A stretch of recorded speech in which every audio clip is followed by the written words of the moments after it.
My name is Kiran Maharjan. So I go by the street name, which is H11235. I'm based in Kathmandu, Nepal, and been working here and been based here for a very long time.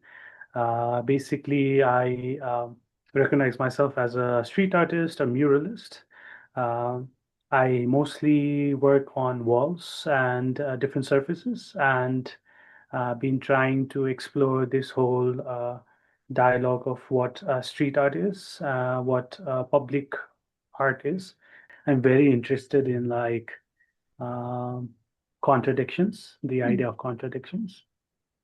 And I think that has always come in my work, whether I'm be painting on the streets or like I'm doing some any sort of canvases or anything. I like that idea of like having two opposing sides together. So the name also comes from that. So it's basically a representation of order and chaos. Whereas H like represents the chaos part, which is the book Strange Case of Dr. Jekyll and Mr. Hyde. So you have the Hyde character, which is a little more erratic, uh, chaotical in a sense. And 11235 comes from the Fibonacci numbers, which are considered like the golden numbers of the universe. So it kind of represents the order in the universe. So it's a mix of like the order and chaos, which usually comes up in my work. So the work is basically an exploration of this new medium that I've been trying to do with. It also comes in a time when it's been required to push for this new medium as well, and not being able to be on site and to create the work myself. The process has started like back in 2016 when I started exploring with like this new medium of cutting out different shapes in wood and using that as a base to create an image with having like the background itself as a supportive element to it. So back in 2016, I started with it, and basically this work is basically an extension of my contradict ideas of contradictions and how I can interplay with that.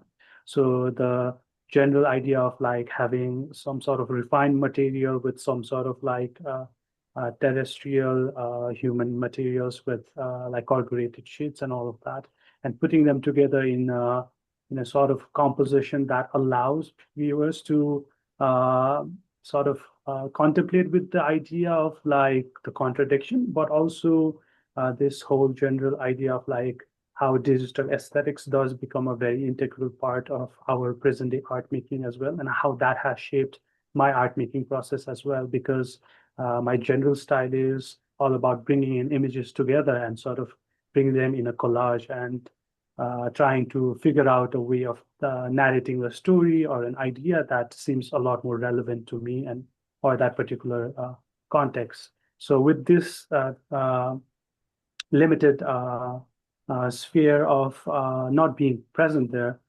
the whole idea is to kind of push it as far as possible in terms of abstraction, with the whole digital aesthetics intertwined with it, and create something that invokes a sense of materiality and texture with the pieces, but also having people come up and sort of like have that conversation about the contradiction and the ideation that comes with it.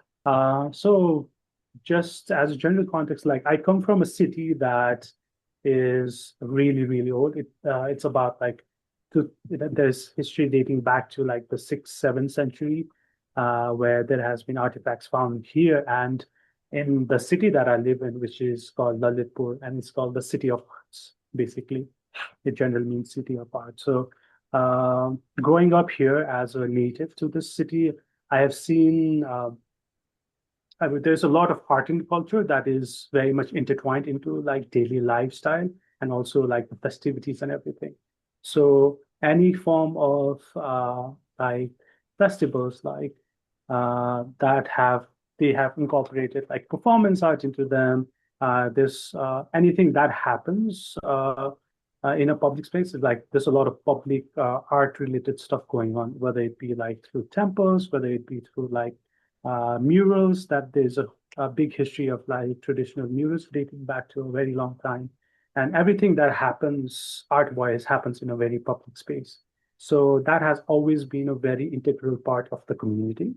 But with the integration of like this Western concept of like making art for gallery spaces, that has been introduced later on, which is during the 60s and 70s.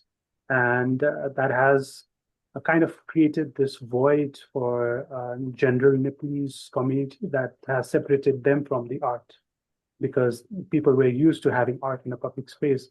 But for me, as a street artist, as a muralist, regaining sort of this connection back to the heritage and connecting back to how things used to be done has been a very important part for me as an artist. But also, I think it creates a lot of conversation within the community as well, where everything is very communal and public art making is a very communal process.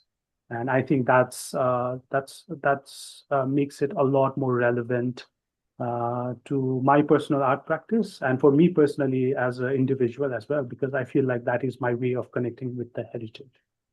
When you're working in the public space, you don't actually have to look around for context to put your piece in because the context is always given, it's always present there. So you just have to basically like you creating something makes it part of the landscape and uh, the context and the conversation are always there within surrounded by it. With the gallery space, it's a little bit more tricky, I feel, because with the galleries, it's an empty shell of a space and that allows you to bring in new conversation, which I definitely like a lot.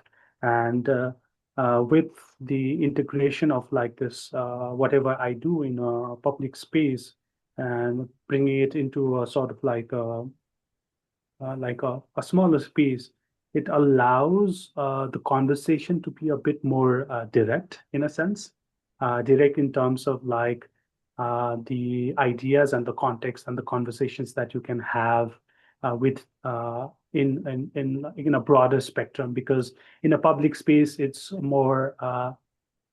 like a fleeting image.